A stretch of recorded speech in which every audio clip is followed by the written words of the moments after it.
Hi friends, mutton குழம்பு ருசியாகவும் மணமாகவும் எப்படி வைக்கலான்னு பார்க்கலாம். குழந்தைங்க கூட சாப்பிடுவாங்க. இந்த மாதிரி நீங்கள் வச்சு கொடுத்தீங்கன்னா கறி சாப்பிட மாட்டேன்னு சொல்கிற குழந்தைங்க கூட விரும்பி சாப்பிடுவாங்க. அந்தளவுக்கு டேஸ்ட்டாக இருக்கும். வாங்க எப்படி செய்யலான்னு பார்க்கலாம்.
மட்டன் குக்கரில் போட்டு வேக வச்சதை நம்ம இது கூட சேர்த்துக்கலாம்.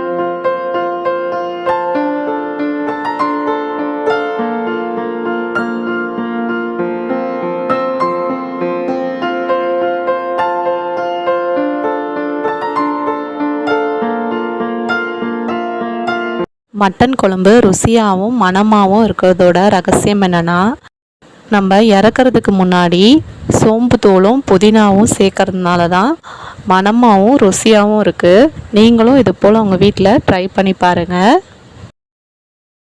நிறைய பேர் சப்ஸ்கிரைப் பண்ணாமலே பார்த்துட்டு இருக்கீங்க. கஸ்தூரி பார்ட்னர் சேனலை சப்ஸ்கிரைப் பண்ணி பல பயனுள்ள தகவலை தெரிஞ்சுக்கோங்க.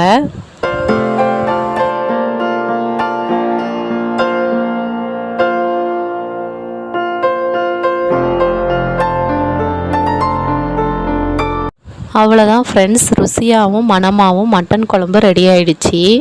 இது ரொம்ப டேஸ்ட்டாக இருக்குங்க. குழந்தைங்க கூட விரும்பி சாப்பிடுவாங்க. சுட சுட மட்டன் குழம்பு சாதத்துக்கூடையும் டிஃபன் கூடையும் சேர்த்து சாப்பிடும்போது அவ்வளோ ருசியாக இருக்குங்க. இந்த மாதிரி மட்டன் குழம்பு வைக்கும் போது இது நீங்களாக செஞ்சீங்கன்னு உங்களே கேட்பாங்க. அந்த அளவுக்கு டேஸ்ட்டாக இருக்குங்க. நீங்கள் வச்ச மட்டன் குழம்பு பக்கத்து வீட்டு வரைக்கும் மனம் வருங்க. அந்த அளவுக்கு மணமாகவும் ருசியாகவும் இருக்குங்க. இது எந்த அளவுக்கு சாஃப்டாக இருக்குது பாருங்கள். இது குழந்தைங்க கூட விரும்பி சாப்பிடுவாங்க. பஞ்சு மாதிரி இருக்குங்க. இந்த மாதிரி செஞ்சு கொடுத்தீங்கன்னா குழந்தைங்கள்லேருந்து பெரியவங்க வரைக்கும் சாப்பிடுவாங்க. மறுபடியும் செய்ய சொல்லி கேட்பாங்க. அந்த அளவுக்கு நல்லா இருக்குங்க. கறி சாப்பிடாத குழந்தைங்க கூட விரும்பி சாப்பிடுவாங்க. இது சாஃப்டாகவும் டேஸ்ட்டாகவும் இருக்கும். இப்போ சாப்பிட்டு பார்க்குறேன். இது ரொம்ப ருசியாக இருக்குங்க. உப்பு காரம் மசாலாலாம் இறங்கி நல்லாயிருக்கு. இனிமேல் உங்கள் குழந்தைங்க கறி வேணும் எனக்கு செஞ்சு தாங்கன்னு சொல்லுவாங்க. அந்தளவுக்கு டேஸ்ட்டாக இருக்குங்க. இந்த வீடியோ உங்களுக்கு பிடிச்சிருந்தா சப்ஸ்கிரைப் பண்ணுங்கள். உங்கள் ஃப்ரெண்ட்ஸ் அண்ட் ஃபேமிலியோட ஷேர் பண்ணிக்கோங்க. தேங்க்ஸ் ஃபார் வாட்சிங்.